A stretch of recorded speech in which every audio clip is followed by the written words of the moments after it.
రావాల్సిన వారిని సకాలంలో నడిపించండి. మీ గొప్ప సన్నిధి మాతో ఉంచండి. నేను వారి మధ్యలో ఉంటానని వాగ్దానం చేశావు. నీ గొప్ప సన్నిధి మా మధ్యలో ఉంచండి. పాటల్లో మీరు సహాయం చేయండి. వాక్యము ద్వారా మీరు మహిమ పొందండి. విజ్ఞాపన కూడికలో మీ సన్నిధి, మీ నడిపింపు మేమందరం అనుభవించినట్లు సహాయం చేసి మహిమ పొందమని యేసునామమున స్తుతించి వేడుకుంటున్నాం తండ్రి. ఆమేన్. పాటలు పాడదాం. మరి మన మధ్యలో సిస్టర్ రజిత ప్రేమ్ సాగర్ గారు ఉన్నారు. మరి పాట పాడి ప్రభుని మహిమపరుస్తారు.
మధ్యలో జోషి బ్రదర్ ఉన్నాడు.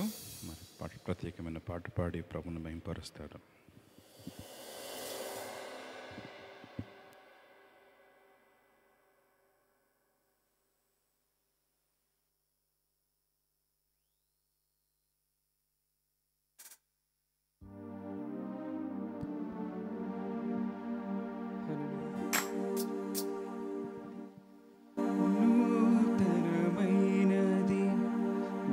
వాత్సల్యము ప్రతిదినము నన్ను దర్శించెను.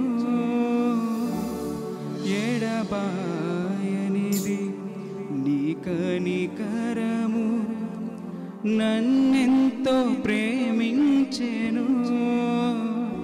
తరములు మారుచున్నను, దినములు గడచుచున్నను, నీ ప్రేమలు మార్పులేదు.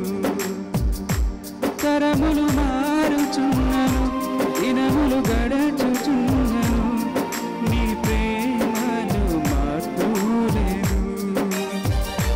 సన్నుతించెదను నా యేసయ్యా, సన్నుతించెదను నీ నామము, సన్నుతించెదను నా యేసయ్యా, సన్నుతించెదను నీ నామము.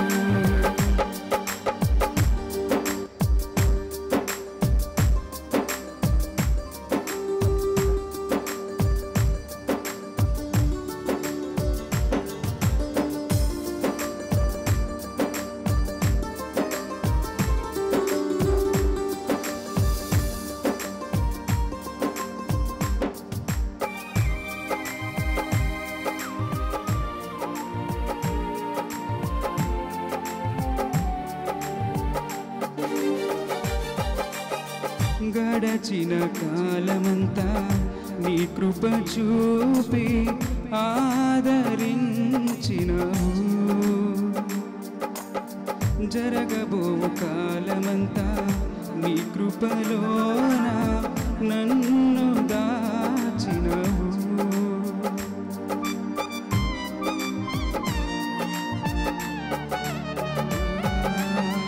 గడచిన కాలమంతా నీ కృప చూపి ఆదరించినవు. జరగబో కాలమంతా నీ కృపలోన నన్ను దాచినవు. విడువని దేవుడవు, ఎడబాయలేదు నన్ను, మైనా త్రోసివేయవు. విడువని దేవుడవు, ఎడబాయలేదు నన్ను, క్షణమైనా త్రోసివేయవు.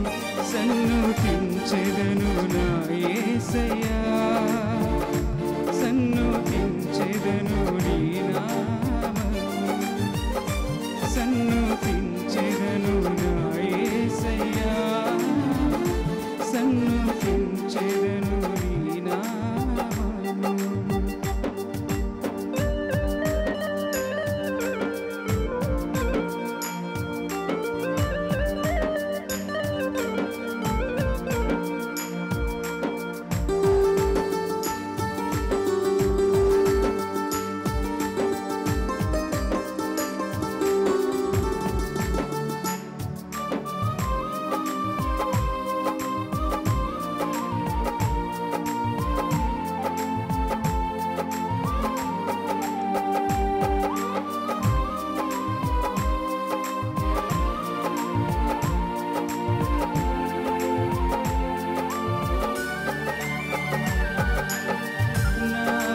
దశలో నీ ప్రేమ చూపి పైకి లేపినవు. ఉన్నత స్థలములలో నన్ను నిలువపెట్టి ధైర్యపరచినవు.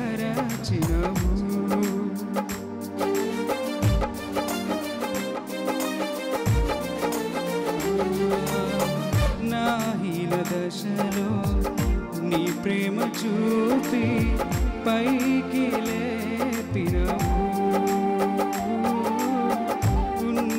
స్థలములలో నన్ను నిలువబెట్టి ధైర్యపరచినవు.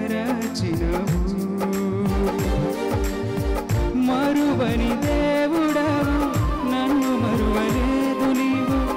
ఏ సమయమందైనను చేయి విడువవు. మరువని దేవుడవు, నన్ను మరువలేదు నీవు. ఏ సమయమందైనను చేయి విడువవు. సన్నుతించెదను నా యేసయ్యా, సన్నుతించెదను నీ నామము. సన్నుతించెదను నా యేసయ్యా, సన్నుతించెదను నీ నామము.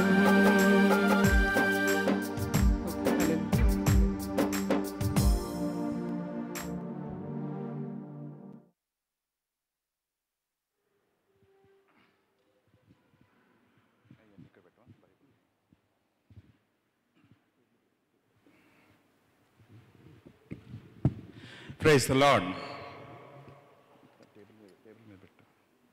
ఈ దినము దేవుని సన్నిధిలో ఉండటానికి ప్రభు మనకి ఇచ్చిన గొప్ప భాగ్యాన్ని బట్టి మనము ఆయన్ని స్తుతించే బదులమై ఉన్నాం.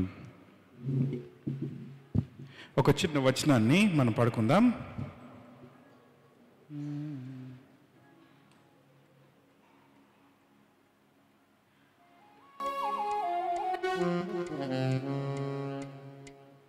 మనం తెలిసిన పాట.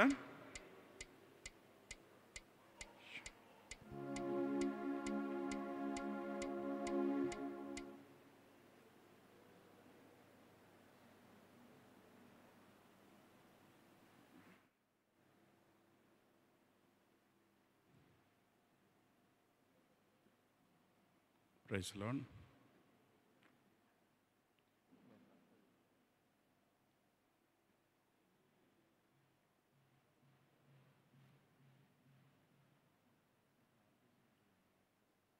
ఓకే,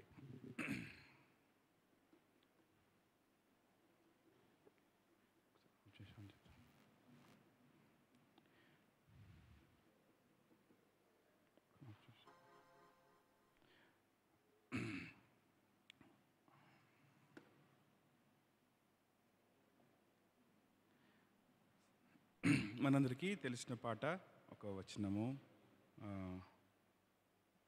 కలిసి పాడుదాం. ప్రభుని మహిమపరుద్దాం. ఆయన సన్నిధిలో ఉండటం, ఆయన మనకి ఇచ్చిన గొప్ప ఆధిక్యత, అందరం కలిసి ప్రభుకి మహిమార్థంగా ఈ పాట పాడదాం. అందరికి తెలిసిన పాట పాడదాం. వస్తుంది.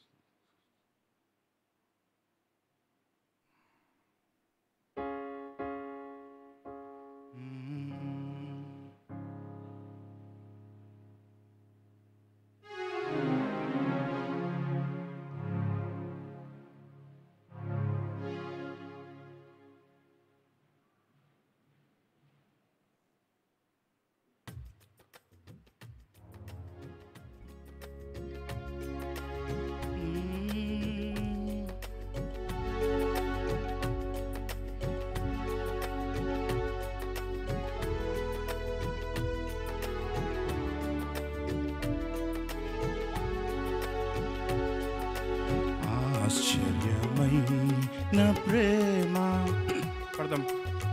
కల్వారిలో నీ ప్రేమ బలం కంటే బలమైన ప్రేమ, నన్ను చేయించే నీ ప్రేమ. మరణము కంటే బలమైన ప్రేమది, నన్ను చేయించే నీ ప్రేమ. ఆశ్చర్యమైన ప్రేమ, పరమును వీడిన ప్రేమ, నాకు నింపిన ప్రేమ. పరమును వీడిన ప్రేమ, నాకు చూపిన ప్రేమ. వీడ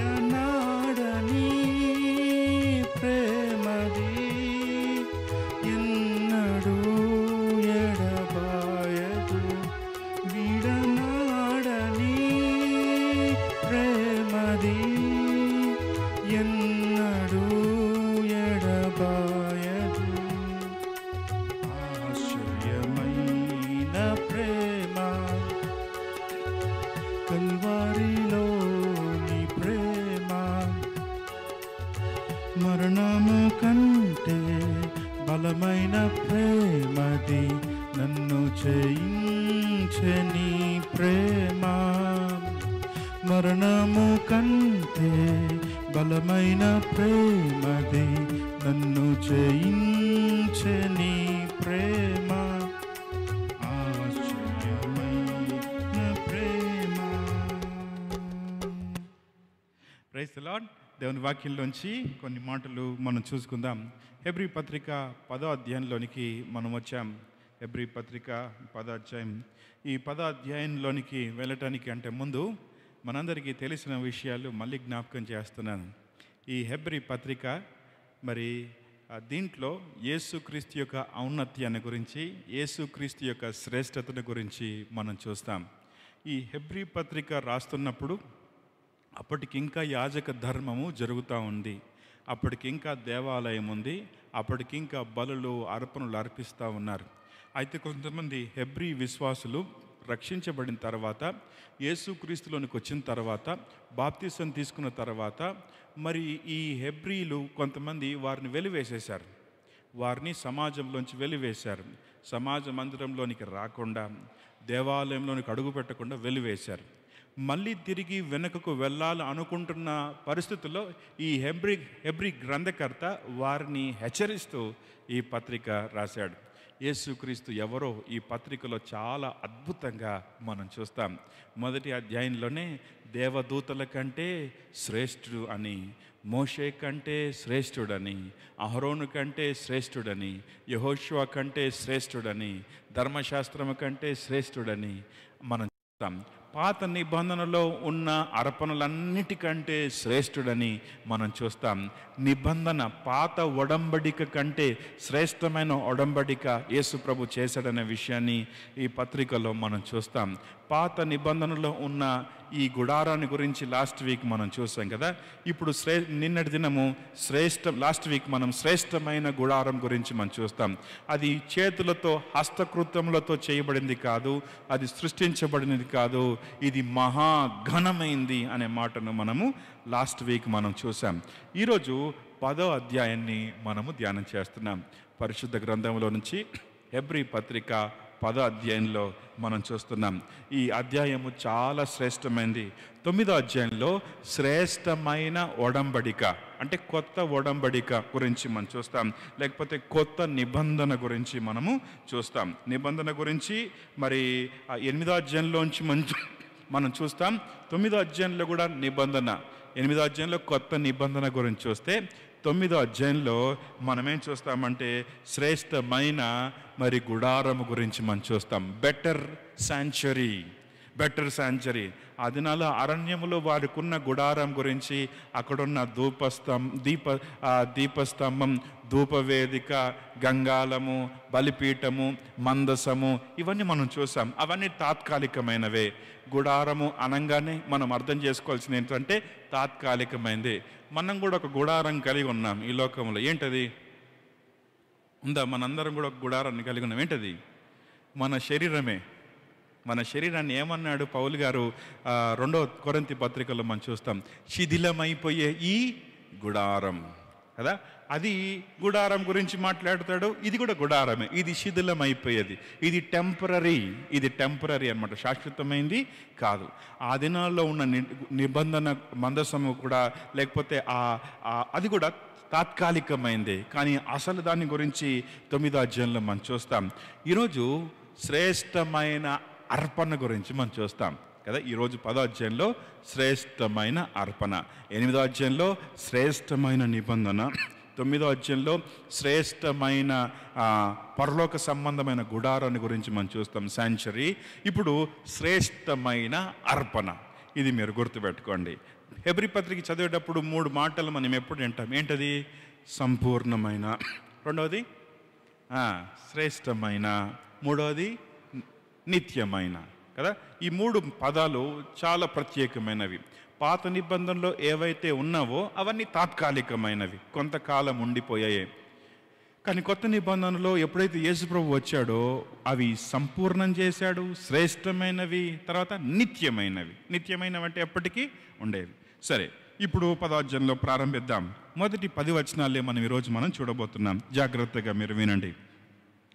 ధర్మశాస్త్రము రాబోచున్న మేలుల ఛాయగలదే గాని ఆ వస్తువుల నిజస్వరూపము గలది కాదు గనక ఆ యాజకులు ఏటేటా ఎడతెగకుండా అర్పించి ఒకటే విధమైన బలులు వాటిని తెచ్చివారికి ఎన్నడూ సంపూర్ణ సిద్ధి కలగజేయ నేరవు. అలాగూ చేయగలిగిన ఎడల సేవించు వారు ఒక్కసారే శుద్ధపరచబడిన తర్వాత వారి మనస్సాక్షి పాప జ్ఞప్తికి ఇంకా ఉండదు గనక వాటిని అర్పించటం మానుదురు కదా. ఈ మాటను చెప్పి తర్వాత ముందు భాగంలోనికి వెళ్దాం. ధర్మశాస్త్రము రాబోచున్న మేలుల ఛాయనేదే కానీ ఆ వస్తువుల నిజస్వరూపము గలది కాదు అంటాడు. ఛాయ అంటే ఏంటి అర్థం? మీ అందరికి తెలుసు కదా. ఛాయ అంటే ఏంటి? నీడ, షాడో. ఛాయ ఎందుకు? ఫర్ ఎగ్జాంపుల్, ఒక తాళం తీయాలి. తాళము నీడ తాళము ఓపెన్ చేయదు కదా, తాళము తీయదు, నీడ పనిచేయదు. ఒక మనిషి బాగా ఆకలిగా ఉన్నాడు. ఆ ఆకలిగా ఉన్న వ్యక్తికి నీడ, ఆహారం యొక్క నీడ చూపెడితే ఆకలి తీరదు. ఈ పాత నిబంధనలో ఉన్న ధర్మశాస్త్రము, మరి ఈ ధర్మశాస్త్రము కానీ ఆ బలుల విషయంలో కానీ మనం చూస్తే ఇది నీడ అయి ఉన్నది అంటాడు. It cannot take away the sins of the whole world. మనిషి యొక్క పాపాన్ని తీసివేయలేవు. జాగ్రత్తగా విందాం. అక్కడ మేకల యొక్కయు కోడల యొక్కయు రక్తాన్ని చిందించేవారు. మనందరికీ తెలుసు. అక్కడ బలులు, రకరకాల బలులు ఉన్నాయి. పాప పరిహారార్థ బలి, అపరాధ పరిహారార్థ బలి, సమాధాన బలి, తర్వాత ఇంకేం బలులు ఉన్నాయి? నైవేద్యం ఉంది, ఇంకా కృతజ్ఞతార్పణ, ఇంకా చాలా ఉన్నాయి కదా. ఇంకొకటి ఉంది, అదేంటంటే ఏమంటారు దాన్ని? లిక్విడ్ ఆఫరింగ్ అనమాట. ఏంటది? పానార్పణం. ఇలాంటి అర్పణలన్నీ ఉన్నాయి. ఈ అర్పణలన్నీ ఎవరికి సూచనగా ఉన్నాయంటే యేసుక్రీస్తుకు సూచనగా ఉన్నాయి. వారు అర్పించే అర్పణ వారి పాపములు తీసివేసేవి కావు. మీకు మళ్ళీ ఈ మాటను చెప్తూ లోతైన అనుభవంలోనికి తీసుకెళ్తున్నాడు గ్రంథకర్త. జాగ్రత్తగా వినండి. వారు అర్పించే మేకను తీసుకొచ్చారనుకోండి, ఆ మేక తలపైన వారు పాపాన్ని ఒప్పుకునేవారు. ఈ మేక వారి పక్షంగా మేకను వధించేవారు. ఈ విధంగా అపరాధ పరిహారాన్ని చెల్లించేవారు. జాగ్రత్తగా వినండి. సంవత్సరానికి ఒకసారే మనుషులందరి కొరకు పాప పరిహారం చేసేవారు. సంవత్సరానికి ఒకసారి అతి పరిశుద్ధ స్థలములో ప్రధాన యాజకుడు మాత్రమే వెళ్ళి అక్కడ పరిచర్య చేసేవాడు. సంవత్సరానికి ఒకసారి. ఎందుకు సంవత్సరానికి ఒకసారి? ఏటేటా. దాన్ని ఇంగ్లీష్లో ఏమంటారంటే ద డే ఆఫ్ అటోన్మెంట్ అంటారు. తెలుగులో ప్రాయశ్చిత్త దినం. ఏ దినం అది? ప్రాయశ్చిత్త దినం. ప్రతి సంవత్సరానికి ఒకసారి వస్తుంది అన్నమాట. ఆ రోజు అందరూ కుటుంబాలు అందరూ వస్తారన్నమాట. ఇశ్రాయేల్ గోత్రాలు అందరూ వస్తారు. వారందరూ ఒక పండగ వాతావరణంలాగా ఉంటుంది. ఆ రోజు వారి పాపముల నుండి, వారి పాపముల కొరకు ఒక మేకను వధిస్తారు. దాని రక్తాన్ని చిందిస్తారు. వారి కొరకు ఆ రక్తము చిందించబడుతుంది. ఈ విధంగా వాళ్ళు వెళ్ళిపోతారన్నమాట. అంటే వారి పాపమునకు ప్రాయశ్చిత్తము అయిపోయింది అని వెళ్ళిపోతున్నారు. కానీ పాపము కప్పబడుతుండేది, కానీ పాపము తీసివేయబడేది కాదు. ఇప్పుడు కొంచెం మీకు అర్థమయ్యే విధంగా చెప్తాను, జాగ్రత్తగా వినండి. ఏదైనా తోటలో ఆదామవ్వలు పాపం చేశారా? చేయలేదా? చేశారు. ఏం పాపం చేశారు? ఆజ్ఞను అతిక్రమించారు కదా. ఆజ్ఞ అతిక్రమమే పాపం. వారు పాపం చేసినప్పుడు దేవుడు ఏం చేశాడు? అక్కడ ఒక గొర్రె పిల్లను వధించాడు. అక్కడ రక్తము చిందింపబడింది. దాని చర్మమును ఆదామవులకు వస్త్రములుగా ఆయన ఇచ్చాడు. మనం చూస్తాం. తర్వాత అక్కడి నుంచి మనం చూస్తూ ఉంటే అర్పణలు అక్కడే ప్రారంభమయ్యాయి. మరి తర్వాత కయ్యూను హేబేలు కూడా దేవునికి అర్పణ అర్పించినప్పుడు విశ్వాసమును బట్టి హేబేలు అర్పణను దేవుడు అంగీకరించాడు. హేబేలు అర్పణలో రక్తము ఉంది. రక్తము చిందింపకుండా పాపక్షమాపణ కలగదు అనే మాటను పైన అధ్యాయంలో మనం చూస్తాం. రక్తము చిందించబడాలి, ప్రశస్తమైన రక్తము చిందించబడాలి. పవిత్రం అంటే ఏ రక్తము చిందించబడాలి అంటే మేకల యొక్కయు కోడల యొక్క రక్తము పాపాన్ని తీసివేసేయా అంటే అవి తీసివేసే శక్తి వాటికి లేదు. మరి దేవుడు ఎందుకు చెప్పాడు వాటిని అర్పించాలని? దహన బలి కానీ, సమాధాన బలి కానీ, అపరాధ పరిహారార్థ బలి కానీ, పాప పరిహారార్థ బలి కానీ ఎందుకు దేవుడు చెప్పాడు అంటే జరగబోయేదానికి, అంటే కొన్ని సంవత్సరాల తర్వాత రాబోచున్న మేలుల విషయమై ఛాయగా ఉండటానికి. ప్రజలందరూ సిద్ధంగా ఉండాలి మనందరి కొరకు. అందుకని గలతీ పత్రికలు ఈ మాట చాలా బాగుంటుంది. 4వ అధ్యాయంలో కాలము సంపూర్ణమైనప్పుడు దేవుడు తన ప్రియ కుమారుని లోకానికి పంపించాడు. ఎందుకో తెలుసా? మనందరికీ బదులుగా చనిపోవటానికి, రక్తము చిందించటానికి ఆయన లోకానికి వచ్చాడు. జాగ్రత్తగా వినండి. మనుషులందరి సమస్య ఏంటి తెలుసా అండి? ఈరోజు సమస్య ఏంటి? What is the problem? సమస్య ఏంటి అంటే ఈరోజు మానవ జాతికి సమస్య ఏంటంటే తెలివి లేకపోవడం కాదు, చాలా తెలివి ఉంది. ఏంటి సమస్య? ఆరోగ్య సమస్య కాదు. అన్నిటికంటే ముఖ్యమైన సమస్య ఏంటంటే పాపము. Sin is the main problem for human kind. మానవుల యొక్క సమస్య ఏంటంటే పాపం. ఎందుకు పాపం? పాపం ఎందుకు చేస్తున్నాడు? పాపి కాబట్టి పాపం చేస్తున్నాడు. ఎట్లా పాపి అయ్యాడంటే మొదటి మానవుడైన ఆదాము ద్వారా, ఆ సంతతి ద్వారా పాపము మానవుల్లోనికి ప్రవేశించింది. పాపము క్రియల ద్వారా బయటికి వస్తుంది కదా. మనం చిన్న పిల్లల నుంచి మనం చూస్తాం, ఎవరు పిల్లలకు అబద్ధాలు నేర్పించాల్సిన అవసరం లేదు, బూతులు నేర్పించాల్సిన అవసరం లేదు, చెడ్డ పనులు నేర్పించాల్సిన అవసరం లేదు. మన ప్రతి స్కూల్లో కానీ టీచర్స్ చెప్పేవి మంచి చెప్తారు కానీ చెడు చెప్పరు. కానీ కాలక్రమేణా పిల్లలు పెద్దగా అయిన తర్వాత వారు పాపానికి ఆకర్షించబడుతున్నారు, చీకటికి ఆకర్షించబడుతున్నారు కానీ వెలుగుకు కాదు. కారణం ఏంటంటే వారి లోపల పాపం ఉంది. మన మానవుని జీవితంలో ఉన్న పాపమునకు సొల్యూషన్ ఏంటి? What is the solution for sin? పాపం పోవడానికి ఏం చేయాలి? ఈ రోజుల్లో ఉన్న ప్రపంచంలో ఉన్న చాలా మతాలు ఉన్నాయి. వారి ధర్మం ఏం చెప్తుందంటే పాపం పోవాలంటే ధర్మ కార్యాలు చేయాలని. ఈ ధర్మ కార్యాలు పాపాన్ని తీసివేయలేవు కదా. ధర్మ కార్యాల గురించి ఒక ఆయన చెప్తాడు, మీరు జాగ్రత్తగా వినండి. ఒక కుష్ఠరోగి ఉన్నాడు. కుష్ఠరోగి చేతుల నిండా రక్తము కారుతా ఉంది, సీము కారుతా ఉంది. కానీ మీకు ఇష్టమైన లడ్డు ఇస్తున్నాడు, తింటారా మీరు?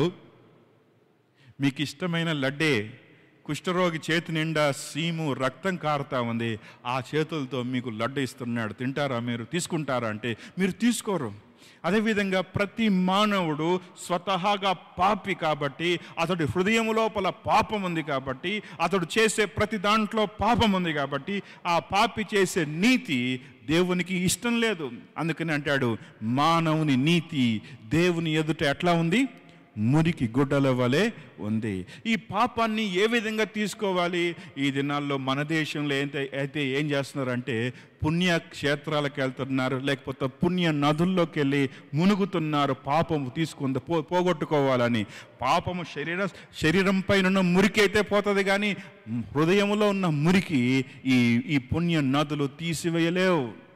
పాపము తీసివేసే శక్తి ఈ భూమి మీద ఎవరికి లేదు. నో మ్యాన్, ఏ ఒక్క వ్యక్తి పాపము నుండి తనను తాను బయటికి రాలేడు. కారణం ఏంటంటే ఈ లోకంలో ప్రతి ఒక్కడూ పాపి అనే దేవుని వాక్యం చెప్తుంది.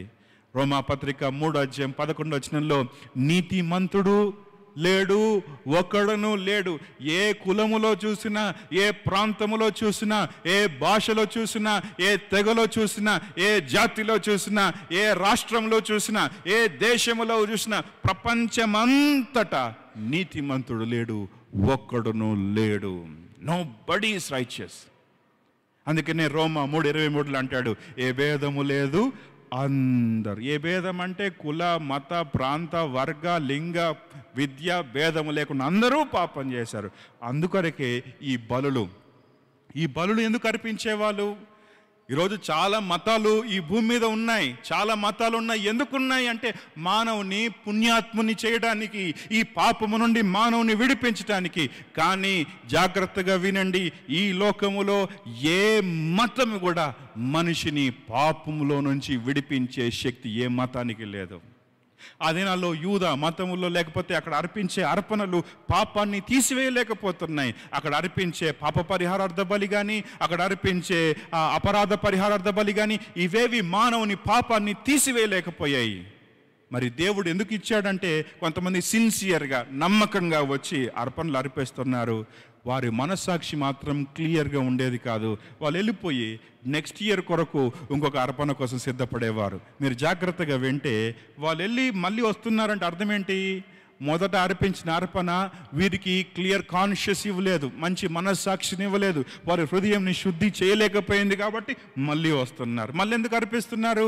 వారి పాపములు ఇంకా వారు విడుదల పొందలేదు కాబట్టి మళ్ళీ వచ్చి అర్పిస్తున్నారు. ఈ విధంగా ఏటేటా వాళ్ళు అర్పణ అర్పించినప్పుడల్లా వారి జ్ఞాపకం వచ్చేది ఏంటంటే, నేను పాపిని, నాకు ప్రాయశ్చిత్తం అవసరం అని అర్థం. మీకు అర్థమైందా? ఈరోజు కూడా మనం చూస్తాం, మనందరి కొరకు యేసు ప్రభు చేసిన యాగాన్ని మనం ఒకసారి జ్ఞాపకం చేసుకుందాం. ఈరోజు మనం ఏం చూస్తున్నామంటే గొప్ప అర్పణ గురించి మనం చూడబోతున్నాం.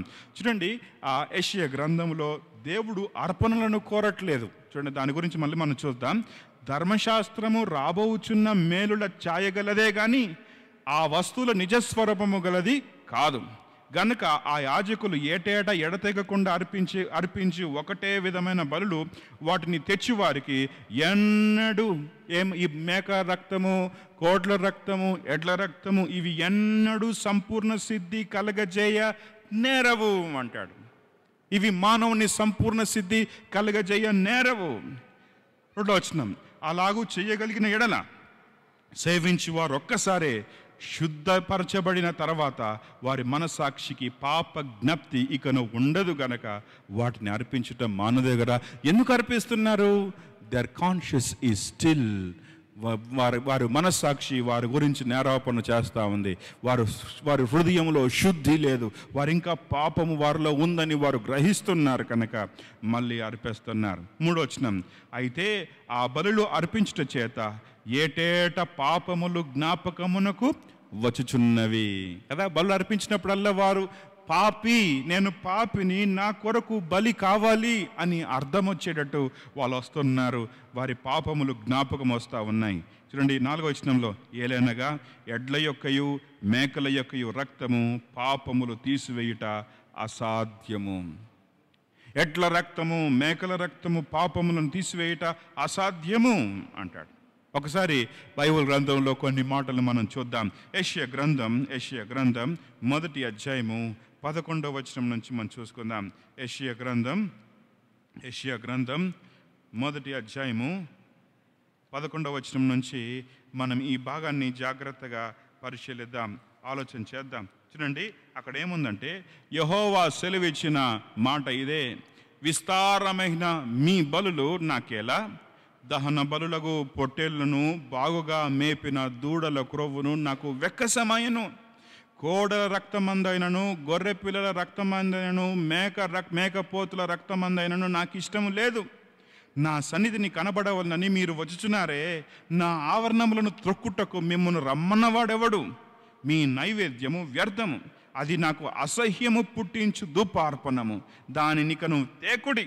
అమావాస్యయు విశ్రాంతి దినమున సమాజముగా ప్రకటనకును జరుగుచున్నవి. పాపుల గుంపు కూడిన ఉత్సవ సమాజము నేను నోర్చజాలను. మీ అమావాస్య ఉత్సవములను నియమక కాలములకు నాకు హేయములు, అవి నాకు బాధాకరములు.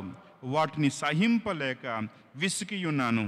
మీరు మీ చేతులు చాపునప్పుడు మిమ్మల్ని చూడక నా కన్నులు కప్పుకొందును.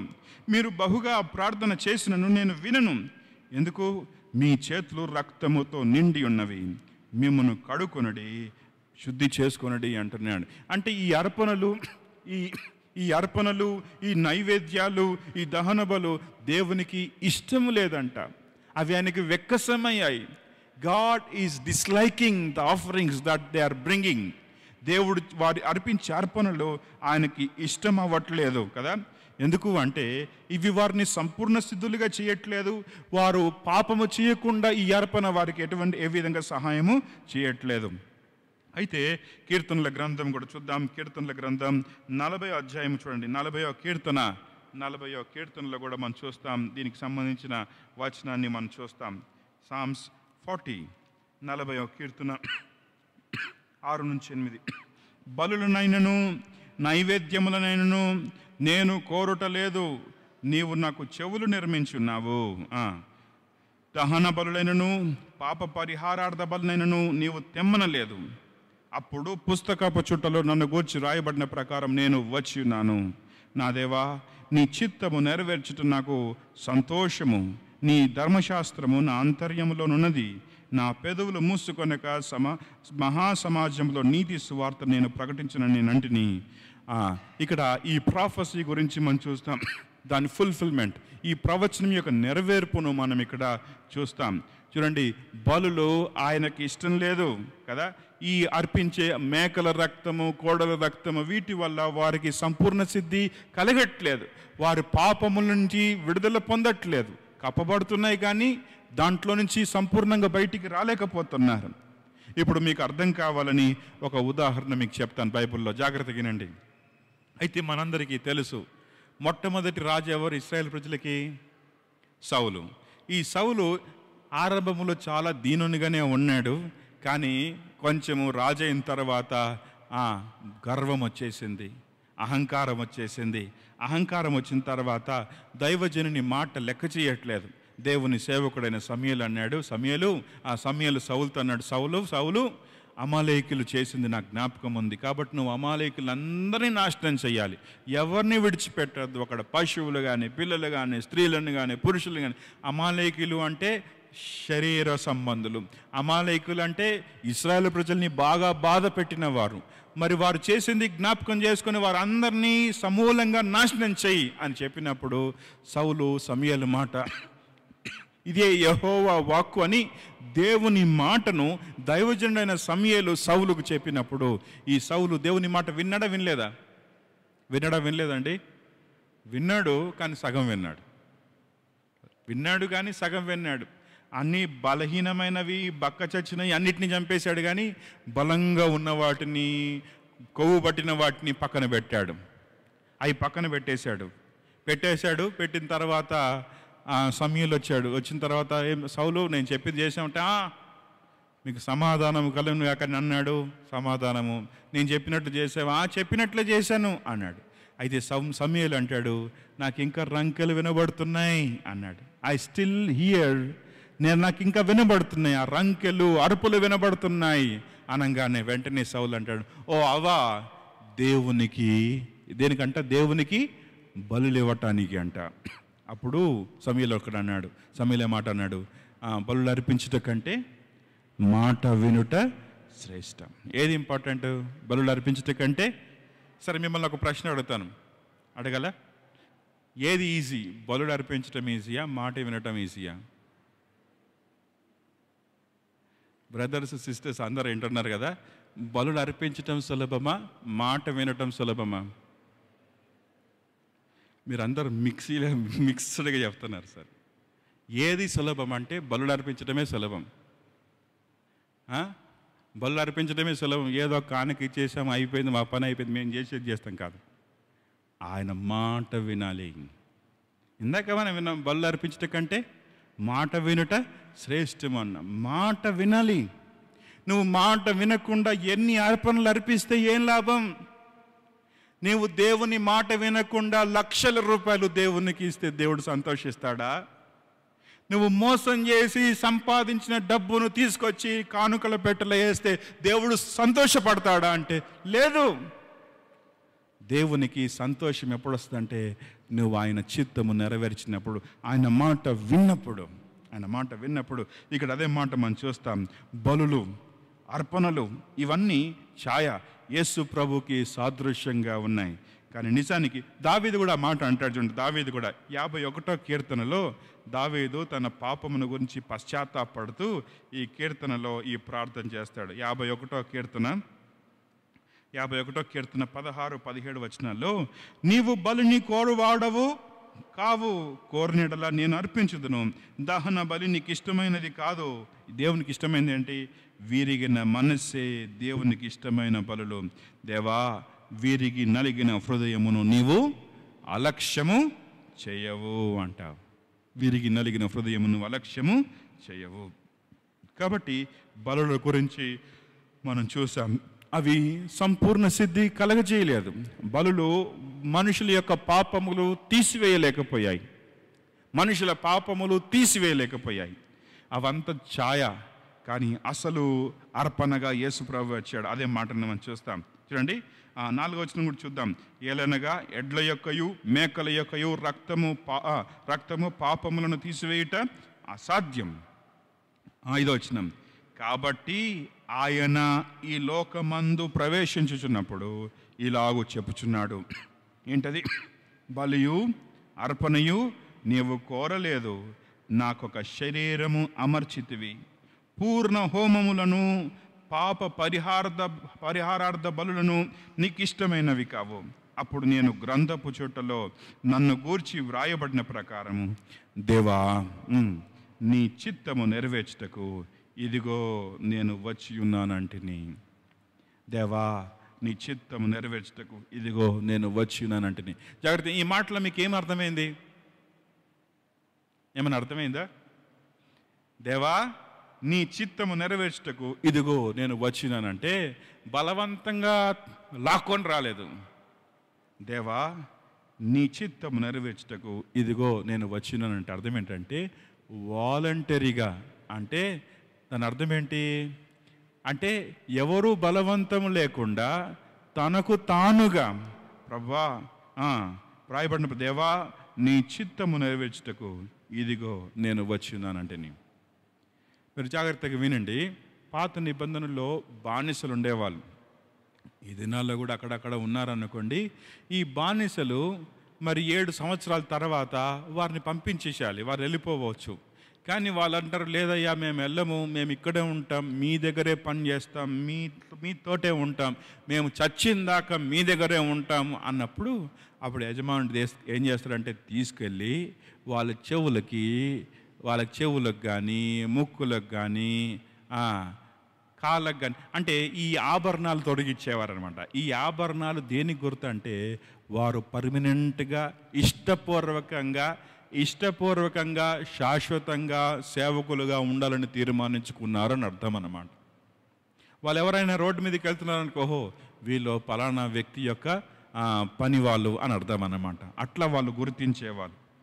అంటే ఇష్టపూర్వకంగా వాళ్ళు వెళ్ళిపోవచ్చు, వాళ్ళ ప్రాంతాన వాళ్ళ మానాన వాళ్ళు వెళ్ళిపోవచ్చు. కానీ వెళ్ళకుండా, అయ్యా, ఇదిగో నేను నీ జీవితకాలం అంతా మీ కొరకే పనిచేస్తాను అని ఇష్టపూర్వకంగా వచ్చిన వారికి ఆ విధంగా చేస్తారు. ఇక్కడ యేసు ప్రభు కూడా మనం చూస్తాం. గ్రంథపు చుట్టలో నన్ను గూర్చి వ్రాయబడిన ప్రకారము, దేవా, నీ చిత్తము నెరవేర్చుటకు ఇదిగో నేను వచ్చినాను అంటే ఇష్టపూర్వకంగా వచ్చాడు. ఈ కేమ్ వాలంటీర్లీ అంటే ఇష్టపూర్వకంగా తనకు వచ్చాడు. 8వ వచనం చూడండి, బలులు అర్పణలు హోమములు పాప పరిహారార్థ బలులను నీవు కోరలేదనియో అవి నీకు ఇష్టమైనవి కావనివనియో చెప్పి తర్వాత ఆయన అంటాడు, ఆయన నీ చిత్తము నెరవేర్చుటకు ఇదిగో నేను వచ్చి ఉన్నానని చెప్పుచున్నాను. అవన్నీ ధర్మశాస్త్రము చెప్పున అర్పింపబడుచున్నవి. ఆ 2వ దానిని స్థిరపరచుటకు మొదటి దానిని కొట్టివేయుచున్నాడు అంటాడు. 2వ దానిని స్థిరపరచుటకు అంటే యేసుక్రీస్తు యొక్క అర్పణ గురించి మాట్లాడుతున్నాడు. 2వ దాన్ని స్థిరపరచుటకు మొదటి దానిని కొట్టివేయుచున్నాడు. 10వ వచనం చూడండి, దీనికి మనకి కంప్లీట్గా అర్థమవుతుంది కదా. యేసుక్రీస్తు యొక్క శరీరము ఎన్నిసార్లు? ఒక్కసారియే అర్పించబడుట చేత ఆ చిత్తమును బట్టి మనము ఏం చేయబడ్డామంట? పరిశుద్ధపరచబడి ఉన్నాము. చెప్పండి, ఏంటట? పరిశుద్ధపరచబడి ఉన్నాము. ఇట్ టాక్స్ అబౌట్ అది ఏం సూచిస్తుంది అంటే మన స్థితిని సూచిస్తుంది. పొజిషనల్ శాంటిటీ అంటే మన పొజిషన్ ఏంటంటే పరిశుద్ధపరచబడిన వారం. చెప్పండి, మీరెవరు? పరిశుద్ధపరచబడి. It talks about your position in Christ. Yesu Kristu యొక్క శరీరము ఒక్కసారే అర్పించబడుట వలన ఆ చిత్తమును బట్టి మనము ఏం చేయబడ్డామంటే పరిశుద్ధపరచబడి ఉన్నాము. ఈ మాట మీరు ఎప్పటికీ మర్చిపోవద్దు. మీరెవరు అంటే పరిశుద్ధపరచబడిన వారు. చెప్పండి, మీరెవరు? ఎట్లా పరిశుద్ధపరచబడ్డారండి అంటే ఎట్లా? అప్పుడు యేసు రక్తం ప్రతి పాపముల నుండి మనలను పవిత్రులుగా చేయుననే మాట 1 యోహాను పత్రిక 9వ వచనంలో మనం చూస్తాం. యేసు రక్తముకున్న శక్తి ఎంత గొప్ప శక్తి అంటే ఆ పైన వచనాల్లో ఆ 9వ అధ్యాయంలో క్రీస్తు రక్తము నిర్జీవ క్రియలను విడిచి జీవము గల దేవుని సేవించుటకు మిమ్మల్ని ఎంతో ఎక్కువగా ఏం చేస్తుందంట? శుద్ధి చేయను అనే విషయాన్ని జ్ఞాపకం చేస్తాడు. చూడండి ఆ మాట 14వ వచనం, నిత్యుడగు ఆత్మ ద్వారా తనను తాను దేవునికి నిర్దోషినిగా అర్పించుకున్న క్రీస్తు యొక్క రక్తం నిర్జీవ క్రియలను విడిచి జీవము గల దేవుని సేవించు మీ మనస్సాక్షిని ఎంతో ఎక్కువగా ఏం చేస్తుందంట? శుద్ధి చేస్తుంది. మీ మనస్సాక్షిని ఎంతో ఎక్కువగా శుద్ధి చేస్తుంది. ఈ మాటను ఇంకా కొంచెం డీటెయిల్గా మీకు జ్ఞాపకం చేస్తాను. మనస్సాక్షి మనందరికీ దేవుడు ఏమి ఇచ్చాడు? చెప్పండి, ఏమి ఇచ్చాడు? మీ లోపల ఏముందో తెలుసా? మనస్సాక్షి ఉందా? కొంతమందికి లేదు. లేదంటే వాత వేయబడింది. నిండా మునిగినోనికి చలి ఉండదు అన్నట్టు ఏమీ తెలియదు. వాళ్ళకి ప్రార్థనకు రాకపోయినా వాళ్ళకి ఏమనిపించదు, బైబిల్ చదవకపోయినా వారికి ఏమనిపించదు, మందిరానికి రాకపోయినా వారికి ఏమనిపించదు, దేవునికి ఇవ్వకపోయినా వారికి ఏమనిపించదు, వాక్యం చదవకపోయినా వారికి ఏమనిపించదు. అలాంటి వారిని ఏమనాలంటే వాత వేయబడిన మనస్సాక్షి. వాళ్ళకి ఏమనిపించదు. ఒకవేళ నిజంగా మనస్సాక్షి ఉందనుకోండి, ఆ మనస్సాక్షి పనిచేస్తూ ఉంటుంది అనమాట. ఎట్లా పనిచేస్తుంది తెలుసా అండి? మనస్సాక్షి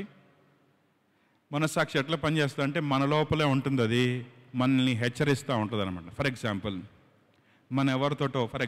ఇంట్లో ఎవరితో గొడవ పడ్డారు, మీరు ప్రార్థన చేయడానికి కూర్చున్నారు, మీకు ప్రార్థన రాదు. ఎందుకు? నీ మనస్సాక్షి సరిగ్గా పనిచేస్తుంది అనుకోండి, నీకు వెంటనే ప్రార్థన నడిపింపు రాదు. అరే I should go and reconcile with them అంటే వారితో సమాధాన పడిన తర్వాత అప్పుడు ప్రార్థన చేయగలుగుతాం. మనస్సాక్షి, క్లియర్ కాన్షియస్. దేవుని పిల్లలకు మంచి మనస్సాక్షి ఉండాలి. పౌలు అదే ప్రార్థన చేస్తాడు. దేవుని ఎదుటను మనుషుల ఎదుటను నేటి వరకు ఎట్లా ఉన్నాడు అంటే మంచి మనస్సాక్షి. ఈరోజు మనస్సాక్షి లేకుండా చాలామంది బ్రతుకుతున్నారు. మనస్సాక్షి దేవుడు మనకు పెట్టాడు. మనకెవ్వరు చెప్పనవసరం లేదు. ఒక బోధకుడు వచ్చి నువ్వు పాపివి అని నాతాను ప్రవక్త దావీదుకు చెప్పినట్లు మనకి చెప్పనవసరం లేదు. మన లోపల మనస్సాక్షి మనకు చెప్తుంది. ఏంటి? అయ్యా నువ్వు సరిగా లేవు, నీ సరిగా లేదు, నీ మాటలు సరిగా లేవు, నీ ఆలోచనలు సరిగా లేవు. అది ఆ మనస్సాక్షి క్లియర్గా ఉండాలి, ఎప్పటికప్పుడు క్లియర్గా ఉండాలి కదా. వెంటనే లోబడితే మంచిది, లోబడకుండా అట్లాగే కొనసాగితే ఈ మనస్సాక్షి గట్టిగా అయిపోతుంది అనమాట. అంటే వాత వేయబడినట్టు అయిపోతుంది. Let us have the sensitive అంటే చాలా సున్నితమైన మనస్సాక్షి మనము కలిగిన వారముగా ఉండాలి. మన మనస్సాక్షి మన మీద నేరారోపణ చేయకుండా మనము జాగ్రత్త పడాలి. కాబట్టి ఈరోజు ఈ హెబ్రీ పత్రిక శ్రేష్టమైన అర్పణ గురించి మనం చూస్తున్నాం. Better sacrifice. మేకలు, కోడ్లు, కొన్ని వందలు, కొన్ని వేలు, కొన్ని లక్షల చంపబడ్డాయి, రక్తము చిందించబడింది. కానీ ఇవేవి మానవుని యొక్క పాపము తీసివేయలేదు. పాపం ఎక్కడ ఉంటుంది? ఎక్కడుందండి పాపం? ఎక్కడుంది పాపం? లోకములో పాపం ఉంది. లోకములో ఉందా? మనుషులో ఉందా? పాపం లోకంలో ఉందా? మనుషులో ఉందండి? మనిషిలో ఉంది. వయస్సుతో పాటు అది బయటకు వస్తూ ఉందన్నమాట. వయసుతో పాటు బయటకు వస్తుంది పాపం. చిన్నప్పటి నుంచి నేర్చుకుంటారు పాపం. అబద్ధాలు మాట్లాడడం, దొంగతనాలు చేయడం, బూతులు మాట్లాడడం. పిల్లలు ఏ ఇంట్లో పుట్టినా ఎక్కడైనా సరే పాపమే. ఏ ఒక్కరు పాపానికి అతిథులు కాదు, ఏ ఒక్కరు దేవదూతలు కాదు. పాపపు స్వభావముతో ఉన్న మానవుని బాగు చేసే శక్తి ఈ భూమి మీద దేనికి లేదు, యేసు క్రీస్తు రక్తమునకు తప్ప.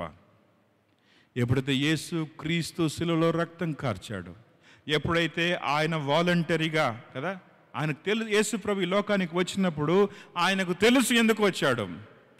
ఆయన ఎందుకు వచ్చాడండి? యేసుప్రభు పుట్టంగానే దేవదూత యేసుప్రభు గురించి మరియతో మాట్లాడుతూ అంటాడు, ఆయనే వారి పాపము నుండి విడిపించుననే మాట చెప్తాడు. యేసుక్రీస్తు లోకానికి ఎందుకు వచ్చాడో హీఈస్ వెల్ నోన్. ఆయనకు తెలుసు, he's known for what he has come for. ఆయనకు తెలుసు ఎందుకు వచ్చాడు కదా. ఆయన సమయం కోసం ఎదురు చూశాడు. ఆ సమయం వచ్చింది. ఆ శిలువ మరణము గురించి అనేక సార్లు మాట్లాడాడు. ఆయన ఏ విధంగా అప్పగించబడతాడు, ఏ విధంగా సిలువేయబడతాడు, ఏ విధంగా మరణిస్తాడు, ఏ విధంగా ఆయన సమాధి చేయబడతాడు, ఏ విధంగా తిరిగి లేస్తాడు, ఈ విషయాలన్నీ శిష్యులతో చెబుతూనే ఉన్నాడు ముందు నుంచే. ఆయన అప్పగించబోయే వ్యక్తి ఎవరో యేసు ప్రభువుకు తెలుసు. ఆయనని విడిచిపెట్టేవారు ఎంతమందో యేసు ప్రభువుకు తెలుసు. But still he loved. ఆయన వచ్చి అనేక విషయాలు వారికి బోధించి ఆయన శిలువలో రక్తం కార్చాడు. ఆయనే మన కొరకు యాగమయ్యాడు. ఆ శిలువను ఒక్కసారి జ్ఞాపకం చేసుకుందాం. అందరు జాగ్రత్తగా వినండి. అబ్రహాము తన కుమారుడిని ఇస్సాకును బలివ్వడానికి తీసుకెళ్ళినప్పుడు ఆ మోరియా పర్వతం దగ్గరికి వెళ్తూ ఉన్నప్పుడు తన ఇంటి నుంచి మోరియా పర్వతము ఆ బలిపీఠం దగ్గర ఆ స్థలానికి 3 రోజుల జర్నీ. ఈ 3 రోజుల ప్రయాణంలో అబ్రహాము తన కుమారుని తీసుకుని వెళ్తున్నాడు. పనివానితో గాడిద పైన అవన్నీ కట్టలన్నీ మోపి తీసుకుని వెళ్తూ ఉన్నాడు. తర్వాత ఆ పర్వతం దగ్గర రాగానే పనివాడిని కింద పెట్టి ఆ కట్టెల మోపు ఇస్సాకు తల మీద పెట్టి కొండ పైకి తీసుకెళ్తున్నప్పుడు ఇస్సాకు అనే మాటలు నిజంగా అబ్రహాము హృదయాన్ని కదిలించుంటాయి. ఆయన అన్నాడు, నాయనా దహన బలికి కట్టెలు ఉన్నాయి, దహన బలికి నిప్పు ఉంది, దహన బలికి కత్తి ఉంది, కానీ దహన బలికి పశువు ఏది? Where is the animal? ఇస్సాకు తెలుసు దహన బలికి పశువు ఇంపార్టెంట్, పశువు చాలా ప్రాముఖ్యమైందని. పశువు లేదు, ఎక్కడుంది పశువు? అప్పుడు అబ్రహాం విశ్వాసంతో మాట్లాడాడు. ఏమన్నాడు? యెహోవా ఈరే. ఏమని చెప్పాడండి అబ్రహాము? యెహోవా ఈరే అంటే అర్థం ఏంటి? దేవుడే చూచుకొనును. పర్వతం ఎక్కిన తర్వాత బహుశా ఇస్సాకు చెప్పాడు, అరే బాబు నువ్వే దేవుడు నిన్నే అడిగాడు అన్నప్పుడు ఇస్సాకు ఏం మాట్లాడలేదు. చేతులు కాళ్ళు కట్టేసి బహుశా ఒక చేతితో కన్నులు మూసి ఒక చేతితో కత్తి పైకి లేపినప్పుడు అబ్రామ్ ఆగు అంటాడు. అబ్రాము దేవుడు ఆపి నాకు తెలుసు అని అక్కడి నుంచి అబ్రాహాముని ఏ విధంగా ఆశీర్వదించడం మనకు తెలుసు. ఇస్సాకు స్థానములో దేవుడు ఆల్రెడీ ఒక పోటేల్ని అక్కడ సిద్ధపరిచి పెట్టాడు. హల్లెలూయా. ఇస్సాకు స్థానంలో పోటేల్ని అక్కడ సిద్ధపరిచాడు. ఆ పోటేలు ఎవరికి సాదృశ్యంగా ఉంది అంటే యేసుక్రీస్తుకు సాదృశ్యంగా ఉంది. మనందరి స్థానంలో మన పాపములకు మన మీద పడవలసిన శిక్ష, మన చేతులలో పడవలసిన మేకులు, మన తలలో పడవలసిన ముళ్ళ కిరీటము, మన మీద పడవలసిన ఉమ్ము, మన కాళ్ళలో పడవలసిన మేకులు, మనం ఎక్కవలసిన సిలువను ఆయన మోయటానికే ఈ లోకానికి కాలము సంపూర్ణమైనప్పుడు వచ్చాడు. ఆయన ఏం చేశాడు? మనందరి కొరకు ప్రాయశ్చిత్తమయ్యాడు. సిలువ అనే బలిపీఠము పైన, ఆయన బలిపీఠం పైన మనందరికీ బదులుగా సిలువలో మరణించాడు. ఆ సిలువలో పలికిన చివరి మాట ఏంటి చెప్తారా మీరు? ఏమన్నాడు? సిలువలో పలికిన మాటల్లో ఒక మాట, చివరి మాట ఏంటది? సమాప్తమైంది. ఏమన్నాడు అంటే అప్పటి వరకు ఈ మేకలు కోడ్లు అర్పించినప్పుడు సమాప్తమైందన్న మాటే లేదు, ఎప్పుడు ఆ మాట అనలేదు. కానీ ఎప్పుడైతే సిలువలో యేసుక్రీస్తు సిలువలో రక్తాన్ని చిందించాడు, ఎప్పుడైతే యేసుక్రీస్తు మనందరి పాపముల కొరకు క్రయాన్ని చెల్లించాడో అప్పుడు ఆయన మాట ఏంటంటే సమాప్తమైంది. ఎందుకొరకు ఆయన భూమి మీదకి వచ్చాడో ఆ పని ముగించబడింది, సమాప్తమైంది అన్నాడు. It is finished. ఇంకా మనం చేయాల్సింది ఏంటంటే మనమేం చేయాలి? ఆయన యందు విశ్వాసం ఉంచడమే మనం చేయాలి. మన పాపములను మనం తీసుకోలేం, మన శరీరం పైన మురికిని మనం తీసుకువచ్చేమో, తలలో ఉన్న మురికిని తీసుకొచ్చేమో, మన బట్టలకు ఉన్న మురికిని తీసుకొచ్చేమో, కానీ మన హృదయంలో ఉన్న మురికిని మాత్రం మనమే తీసుకోలేం. మనకు యేసు రక్తం యొక్క అవసరత ఉంది. యేసు మన కొరకు ఆయన యందు విశ్వాసం ఉంచడం ద్వారా మనకి రక్షణ కలుగుతుంది. There is no other name but the name of Jesus. పేతురు మాట్లాడుతూ ఎవని వలనను రక్షణ కలగదు, ఈ నామము వలననే అంటాడు. అది యేసు నామము. ఎందుకంటే ఆయనే మన కొరకు క్రయధనాన్ని చెల్లించాడు. యేసు శిలువలో మన కొరకు వధ అయ్యాడు. ఆయన శిలువను జ్ఞాపకం చేసుకుందాం. ఆయన సంపూర్తి చేసిన తర్వాత నువ్వేం చేస్తావు? మనం ఏం చేస్తాం? మన రక్షణ కొరకు, అయ్యా నేను రక్షణ కొరకు 40 రోజులు ఉపవాసం ఉండాలనుకుంటున్నా. 40 రోజులు ఉపవాసం ఉంటే రక్షణ వస్తుందా? చెప్పండి. రాదు. మన జుట్టు ఇచ్చేస్తే వస్తుందా? రాదు. కొబ్బరికాయలు కొడితే వస్తుందా? రాదు. క్యాండిల్స్ ఇస్తే వస్తుందా? రాదు. మనం ఏం చేసినా మనకి ఆయన యందు జస్ట్ విశ్వాసం. He did everything. ఆయనే సంపూర్తి చేశాడు. పాత నిబంధనలో యాజకునికి ఎప్పుడు కూర్చుండేది కాదు. ప్రధాన యాజకునికి అంటే ఎప్పుడు పని చేస్తూనే ఉండాలి. అది నిరంతర ప్రక్రియ. హీ విల్ నెవర్ రెస్ట్ కదా. నేను అప్పుడు విశ్రాంతి గురించి చెప్పాను కదా. ఏదైనా తోటలో దేవుడు మానవుని చేసి ఎన్ని రోజులు పని చేశాడు దేవుడు? 6 రోజులు. 7వ రోజు ఏం చేశాడు? విశ్రాంతి. ఎప్పుడైతే మానవుడు పాపం చేశాడో మానవునికి విశ్రాంతి లేదు, దేవునికి విశ్రాంతి లేదు. అయితే యేసు క్రీస్తు ఈ లోకానికి వచ్చి మన అందరి కొరకు తన ప్రాణాన్ని అర్పించి సమాధి జయించి 3వ దినం తిరిగి లేచాడు. ఆయన ఇప్పుడు ఎక్కడున్నాడు? ఆయన తండ్రి కుడిపార్శ్వమున ఏం చేస్తున్నాడు? కూర్చున్నాడు అంటే పని అయిపోయింది. పని అయిపోయింది. రక్షణ కార్యము పూర్తి అయిపోయింది. ఈరోజు మనం ఎంతో ధన్యులం. We have come to the better sacrifice. శ్రేష్టమైన అర్పణ దగ్గరికి వచ్చాం కదా. యోహాను సువార్త 1వ అధ్యాయం 9వ వచనం ఒకసారి చదువుదాం. అది ఏముంది అక్కడ? అప్పుడు యేసు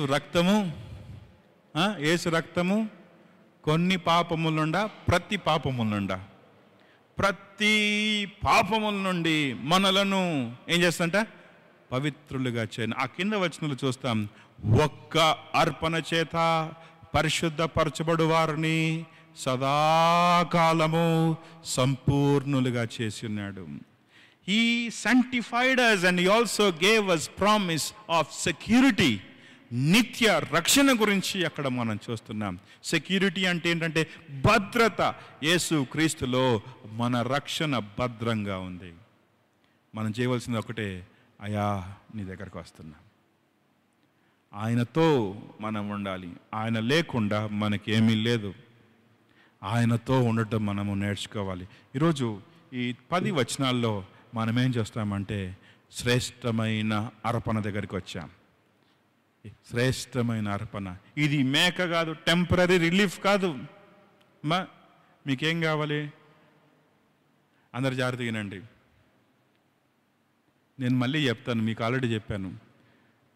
మీకు 10 కోట్ల అప్పు ఉంది అనుకోండి, లేదు ఒట్టిగా అంటున్నాను, ఎవరికి లేదని అనుకోండి. 10 కోట్ల అప్పు ఉంది అనుకోండి. 10 కోట్ల అప్పు ఉంది, అప్పు తీరవట్లేదు, కానీ మితి కడతా ఉన్నారు. సంవత్సరానికి ఒకసారి ఏం జరుగుతుంది? ఈ అర్పణలన్నీ ఎట్లాంటి మితి కట్టడం అన్నమాట. మితి అంటే ఏంటి? ఇంట్రెస్ట్ కడతా ఉన్నారు కానీ తీరట్లే. మళ్ళీ నెక్స్ట్ ఇయర్ ఏం చేయాలి? మళ్ళీ మితి కట్టలే. మితి కట్టినప్పుడు, ఇంట్రెస్ట్ కట్టినప్పుడు 10 కోట్ల అప్పు ఇచ్చిన వాళ్ళు ఏమంటారు? మౌనంగా ఉంటారు. మీకు అర్థమైందా? మీరు ఇంట్రెస్ట్ కట్టినప్పుడు వీళ్ళు మౌనంగా ఉంటారు. ఇంట్రెస్ట్ కట్టినప్పుడల్లా మౌనంగా ఉంటారు కదా. ఇంట్రెస్ట్ కట్టి నోరు మోయిస్తున్నారు. కానీ ఆ 10 కోట్లు మీరు ఎప్పుడు తీర్చలేరు. మీ జీవితంలో ఎప్పటికీ కాదు అది. మీరు ఏ పని చేసినా, మీ రక్తం అమ్మేసినా, మీ కిడ్నీలు అమ్మేసినా, మీ శరీరంలో ఏ అవయవాలు అమ్మేసినా సరే ఈ అప్పు తీర్చలేరు. అయితే మీ కొరకు యేసుక్రీస్తు గొప్ప ప్రధాన యాజకుడిగా అహరోను క్రమములో కాకుండా మెల్కీసెదెకు క్రమములో వచ్చి మన అందరి కొరకు ఆయన రక్తాన్ని చిందించి, ప్రశస్తమైన రక్తాన్ని చిందించి మన మీదున్న మొత్తం అప్పంతా తీసేశాడు. కొలస్సీ పత్రికలు ఏమంటాడంటే ఆయన మనకు విరోధముగా ఉన్న పత్రమును చించి పడేశాడంట. ఒకసారి ఆ మాట చూద్దాం. కొలస్సీలకు రాసిన పత్రిక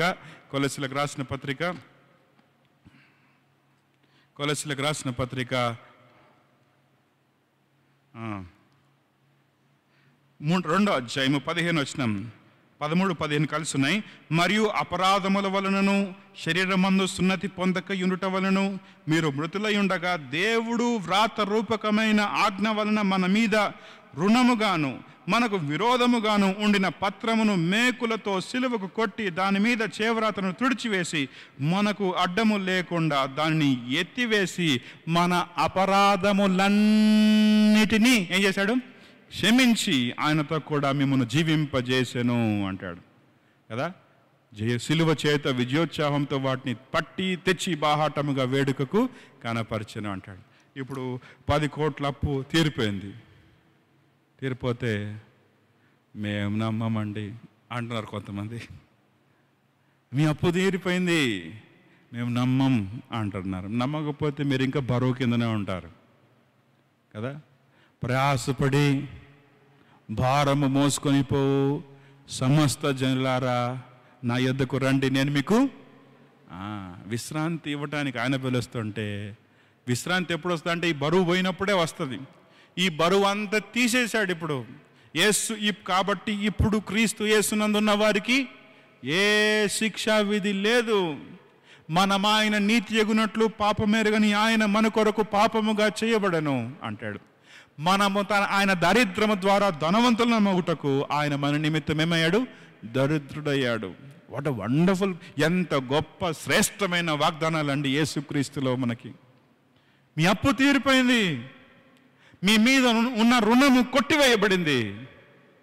ఇప్పుడు మనం ఎంత ధనిలం అంటే యేసునందున్న వారికి ఏం లేదు, ఏ శిక్షా విధి లేదు. కాబట్టి పాప మరణ నియమము నుండి మనల్ని విడిపించాడు. ఇప్పుడు ఆత్మ నియమం మనలో పనిచేస్తుంది. దీని రోమపత్రికలో మనం చూస్తాం. కాబట్టి ఇంత గొప్ప రక్షణ ఇచ్చిన ప్రభువుకి మనం ఎంత కృతజ్ఞులుగా ఉండాలి. ఏమి ఇచ్చి ఆయన రుణం తీర్చుకుంటాం? ఏమి ఇవ్వగలమైన ప్రేమకు బదులుగా ఏమి ఇవ్వలేము. ఆయన పాదాల దగ్గర పడి ఆయన కృతజ్ఞతలు చెల్లించడం తప్ప. కాబట్టి ఎక్కడికి వచ్చాం మనము? శ్రేష్టమైన అర్పణ దగ్గరికి. మిగతా విషయాలు వచ్చే వారం మనం చూసుకుందాం. ప్రార్థన చేసుకుందాం.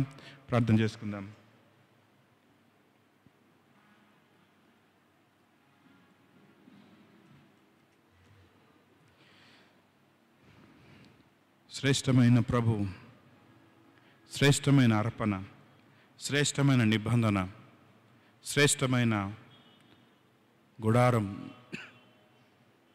శ్రేష్టమైన అర్పణ దగ్గరికి వచ్చాం మనం. ఎస్, ఈ అర్పణ చాలు. ఈ ఫినిష్డ్ ఇట్ కంప్లీట్లీ, సంపూర్తి చేశాడు.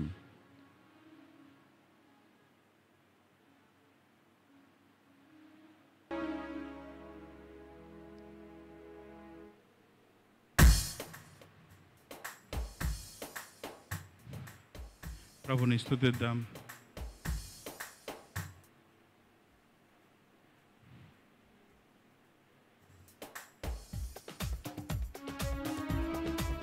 శ్రేష్టనామం, అతి శ్రేష్టనామం శ్రీ యేసు నామము. శ్రేష్టనామం, అతి శ్రేష్టనామం శ్రీ యేసు నామము. మానవులకే పెంచిన పరిశుద్ధ నామము. మానవులకే పెంచిన పరిశుద్ధ నామము. ఆశ్చర్యకరుడు నా యేసు, ఆలోచనకర్త, బలవంతుడు నిత్యుడు తండ్రి, బలవంతుడు నిత్యుడు తండ్రి, సమాధానకర్తని కీర్తింతును, సమాధానకర్తని శ్రేష్ఠ నామం అతి శ్రేష్ఠ నామం శ్రీ యేసు నామం శ్రేష్ఠ నామం అతి శ్రేష్ఠ నామం శ్రీ యేసు నామం. ప్రార్థన చేసుకుందాం. మన మధ్యలో మరి ప్రసాద్ గారు ప్రార్థన చేస్తారు. ప్రసాద్ గారు ప్రార్థన చేస్తారు.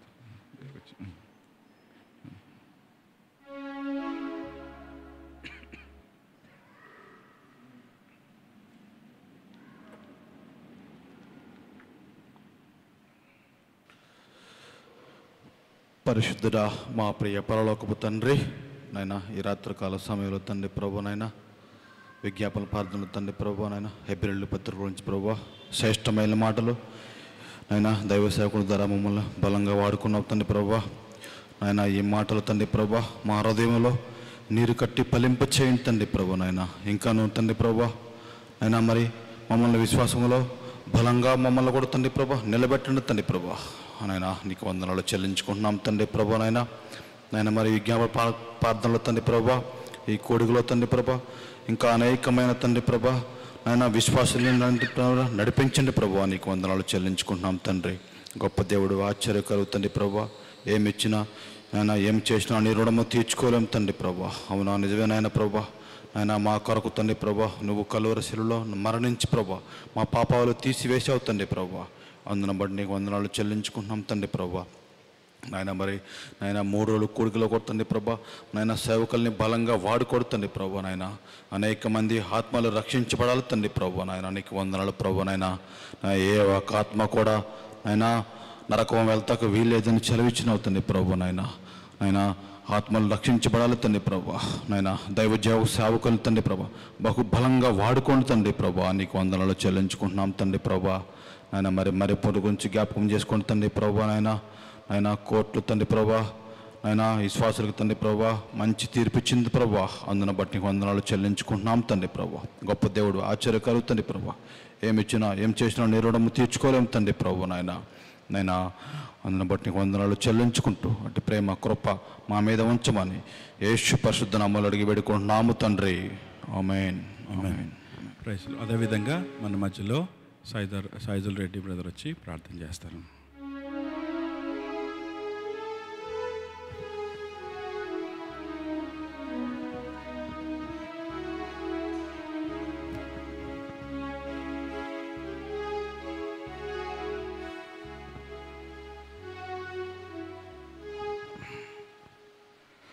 ఆశ్చర్యకరుడా, నమ్మదగిన తండ్రి, స్తుతులకు పాత్రుడా, స్తోత్రారుడా, జీవం గల దేవా, జీవాధిపతి, నీకే స్తుతులు స్తోత్రాలు చెల్లిస్తున్నాం దేవా.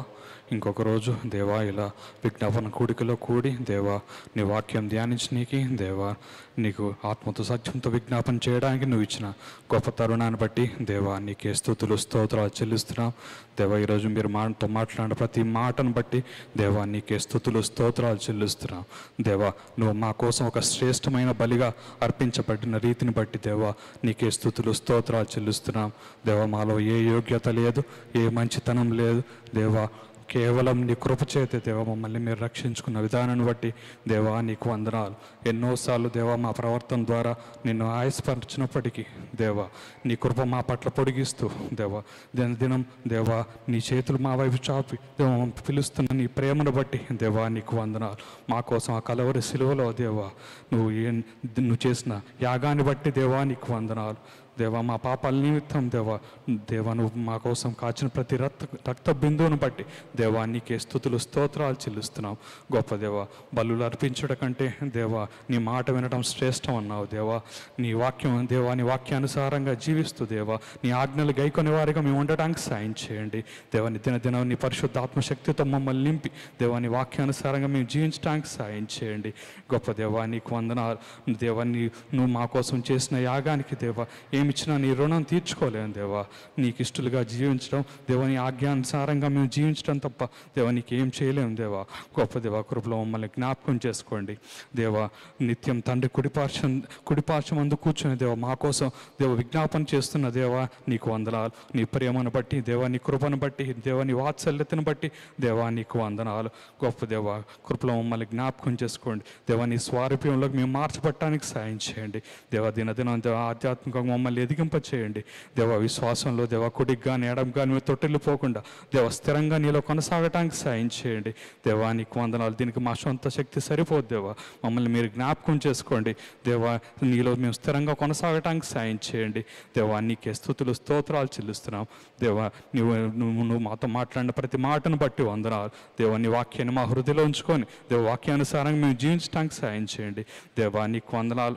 విన్న వాక్యాన్ని మాలో స్థిరపరచమని వేడుకుంటున్నాం. కేవలం విని విడిచిపెట్టేవారిగా ఉండకుండా దేవా వాక్యానుసారమైన జీవితం మేము జీవించడానికి సాయం చేయండి. అనేక మందికి మంచి మాదిరి మేము మిగల్చడానికి సాయం చేయండి.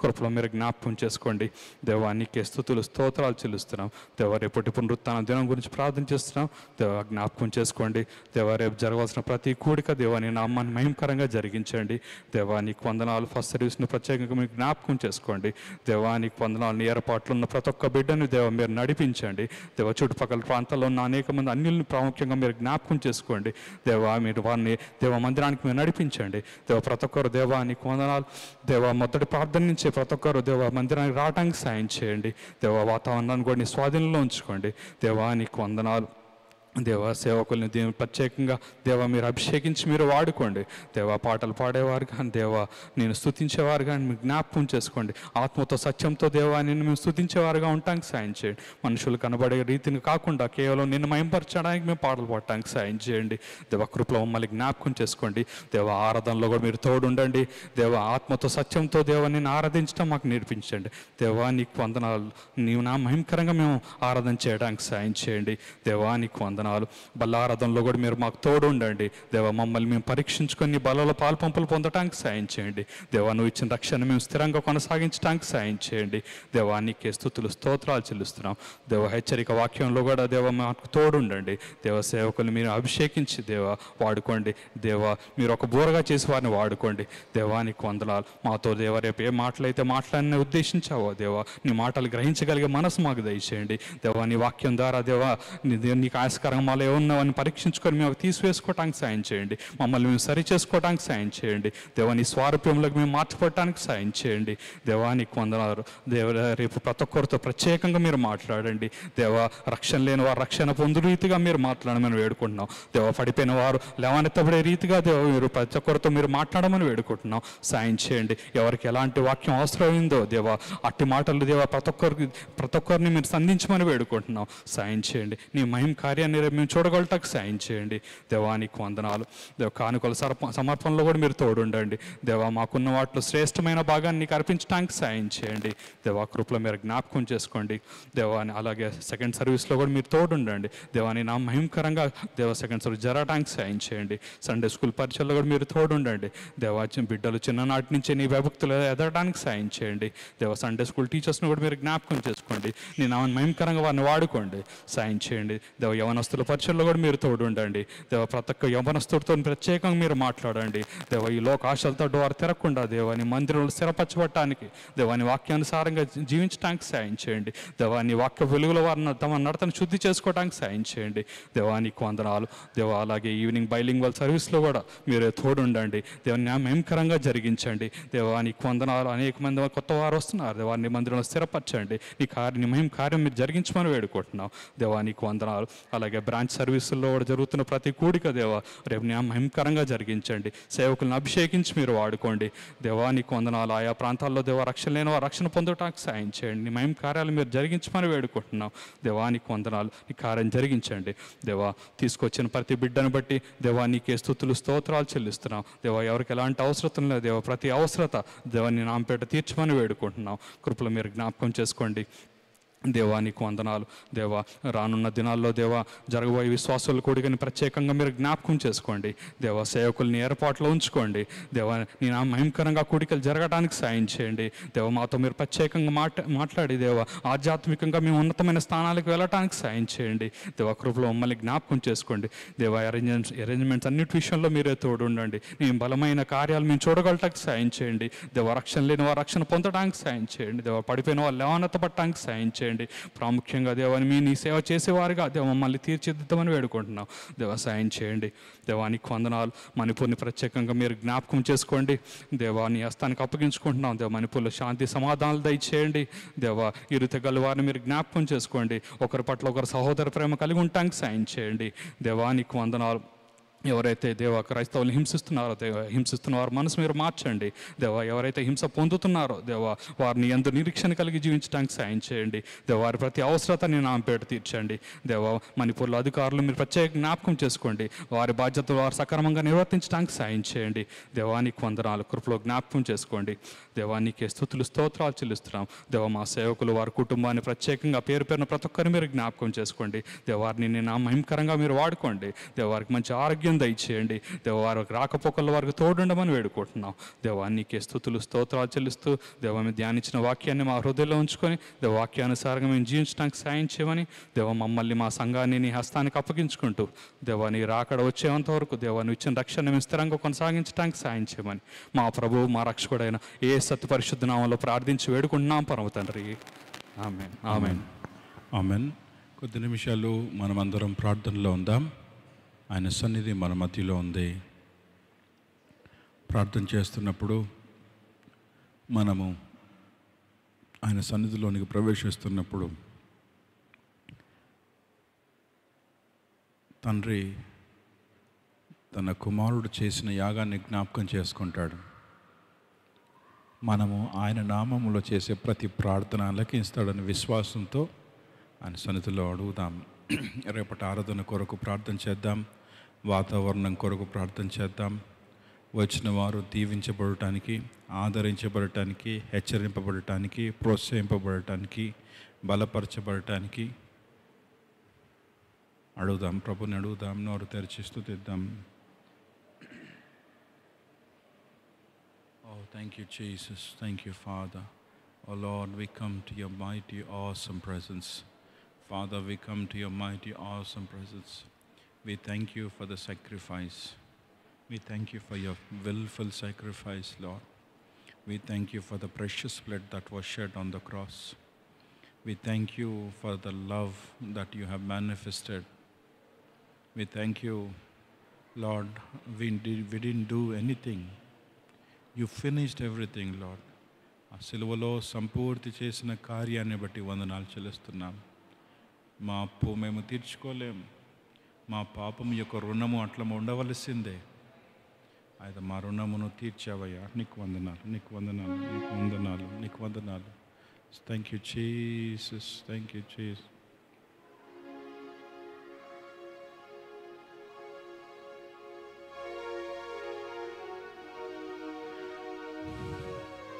Oh, thank you, Jesus.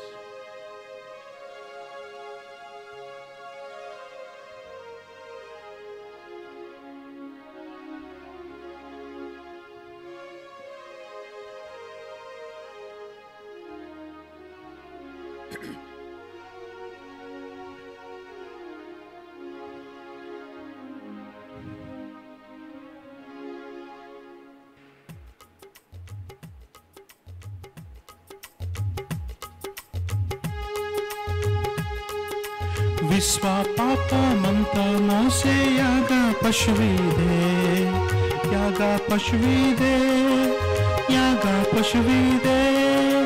విశ్వ పాపములను మోసే యాగ పశువీదే, యాగ పశువీదే, యాగ పశువీదే. కోసి చీల్చి నది అయి పారే యేసు రక్తము, కోసి చీల్చి నది అయి పారే యేసు రక్తము, రక్తము యేసు, రక్తము యేసు, రక్తము యేసే, రక్తము యేసు, రక్తము యేసే,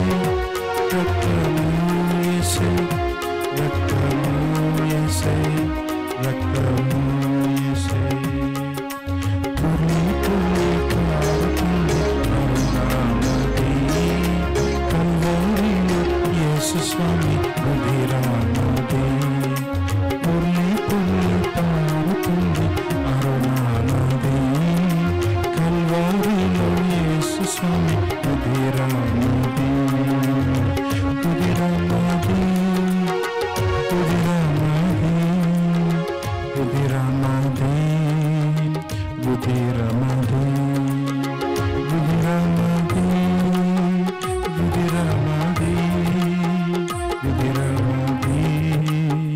రుధిరమది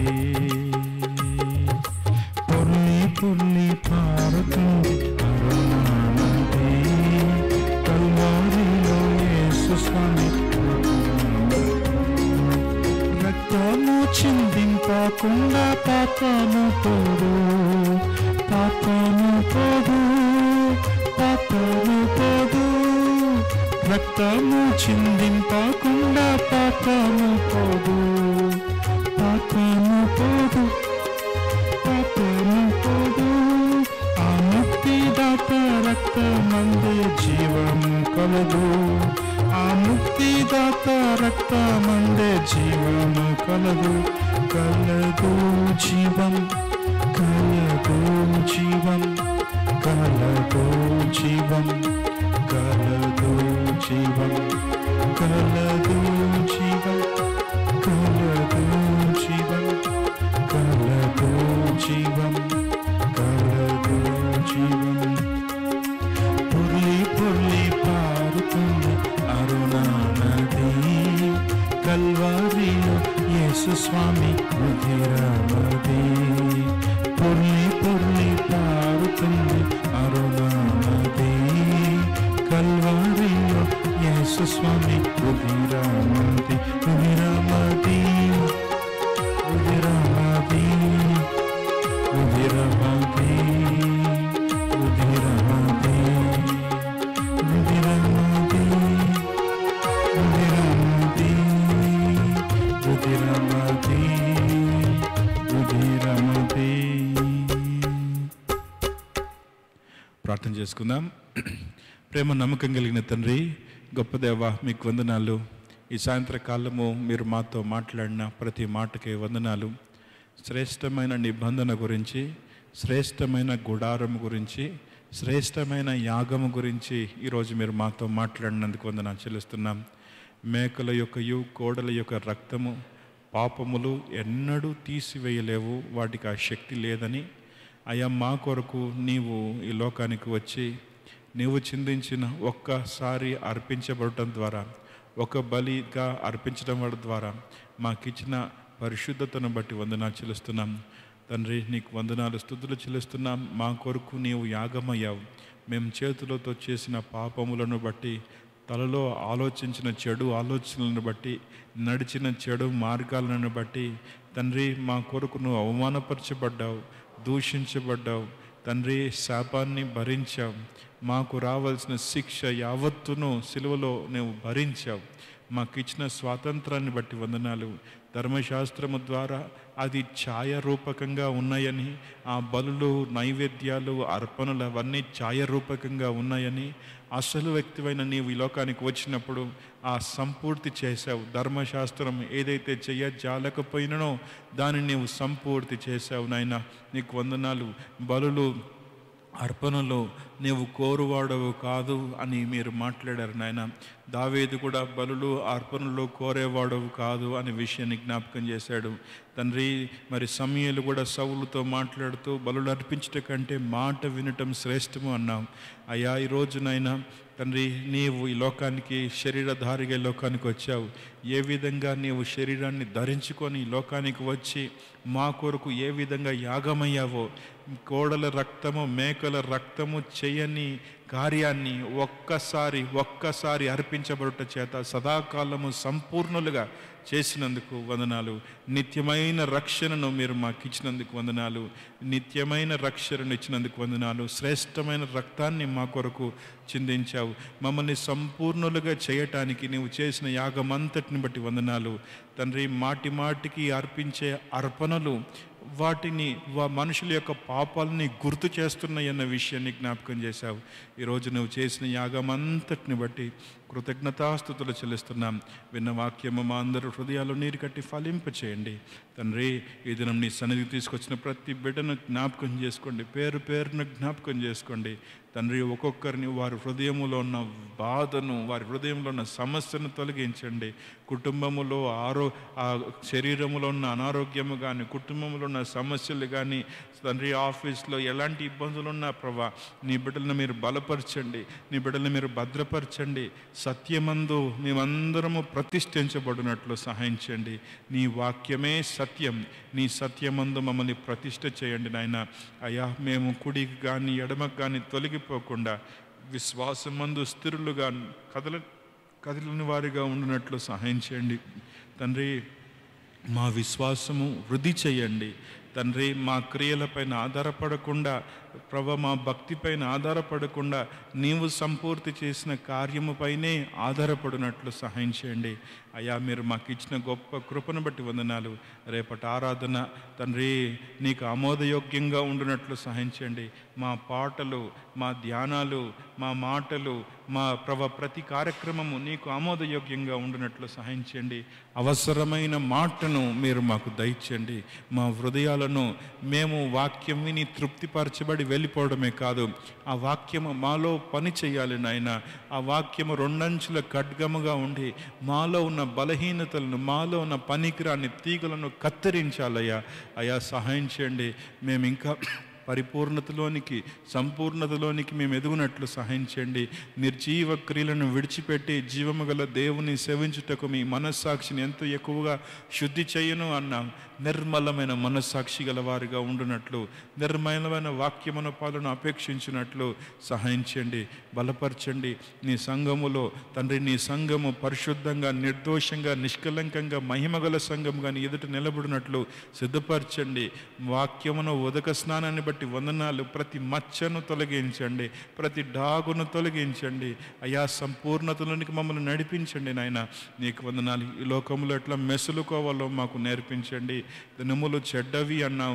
ఈ భయంకరమైన దినాల్లో మేమున్నాం తండ్రి. మణిపూర్లో కానీ తండ్రి, హర్యానాలో కానీ దేశవ్యాప్తంగా మరి అల్లకల్లోలమైన పరిస్థితిని మేము చూస్తున్నాం. కలవరము ఉంది. అయితే తండ్రి మీరు నెమ్మదిగాను, భక్తిగాను, సుఖముగాను, మాన్యముగాను బ్రతుకు నిమిత్తము మనుషులందరి కొరకు, రాజుల కొరకు, అధికారుల కొరకు ప్రార్థన చేయమన్నా అయ్యా. దేశంలో నెమ్మది దయచేయండి, దేశ నాయకులకు జ్ఞానం దయచేయండి, ప్రజల పట్ల ప్రేమ దయచేయండి, నీతి న్యాయంగా పరిపాలించినట్లు సహాయించండి అయ్యా. నీ సంఘముగా దేశం గురించి, దేశ నాయకుల గురించి ప్రార్థన చేస్తున్నాం. రేపటి తండ్రి ఆరాధన గురుకు ప్రార్థన చేస్తున్నాం.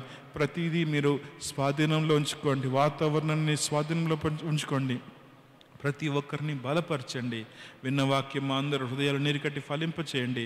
దేశంలో నెమ్మది దయచేయండి తండ్రి. మేము అంతకంతకు విశ్వాసము నుండి విశ్వాసమునకు, పరిశుద్ధత నుండి పరిశుద్ధతకు, ప్రేమ నుండి తండ్రి ప్రేమలో వృద్ధి చెందినట్లు సహాయం చేసి మహిమ పొందండి. మహిమ, ఘనత, ప్రభావాలు మీకు ఆరోపిస్తూ నీ సంఘముగా మిమ్మల్ని ప్రేమించటంలో వెనుకకు తీయకుండా ఆ ప్రేమలో ఇంకా వృద్ధి చెందినట్లు సహాయం చేసి మహిమ పొందమని యేసు నామమున స్తుతించి వేడుకుంటున్నాం తండ్రి. ఆమేన్. ఆమేన్. Praise Lord. అందరికీ వందనాలు. Praise lord.